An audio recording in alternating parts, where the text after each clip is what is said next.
অনেক অনেক আগের কথা, এক লোক লম্বা সফরে বিদেশ গিয়েছিল। তখনকার যুগে কোনো ব্যাংক ছিল না, যার কারণে নিজেদের জমানো স্বর্ণ ও রূপার টাকাগুলোকে কলসের মধ্যে ভরে মাটিতে পুঁতে গোপন রাখতে হতো। লোকটি তাই করেছিল। তার বাড়ির বাগানের একটি জায়গায় স্বর্ণের কলসটি পুঁতে রেখেছিল, কিন্তু বহুদিন পর ফিরে আসার কারণে সেই জায়গাটির কথা আর মনে পড়ছিল না। তার সারা জীবনের উপার্জিত সম্পদ হারিয়ে যাবে তা কি করে হয়? তখন সেই লোকটি ইমামে আজম আবু হানিফা রাহমাতুল্লাহ আলাইহির নিকটে উপস্থিত হয়ে বললেন, হুজুর, আমার স্বর্ণের কলসটি কোথায় পুঁতে রেখেছি আমার মনে পড়ছে না। বলেন না হুজুর, এখন আমি কি করতে পারি? তখন বুদ্ধিমান ইমাম চট করে বলে উঠলেন, তুমি আজ সারা রাত নফল নামাজ আদায় করবে। লোকটি এবার অবাক হয়ে বললেন, হুজুর, কলস হারানোর সাথে নামাজের কি সম্পর্ক?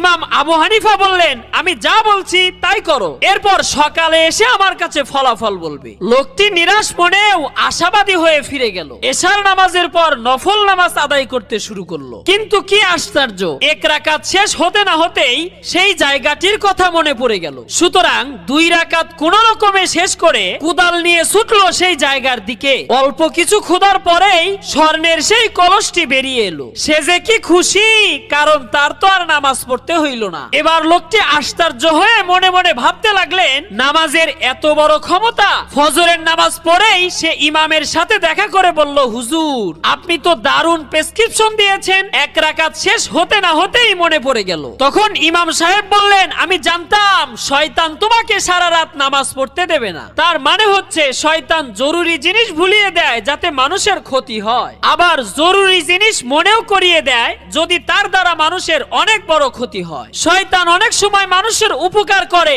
কিন্তু সেটা তার ক্ষতির জন্যই করে।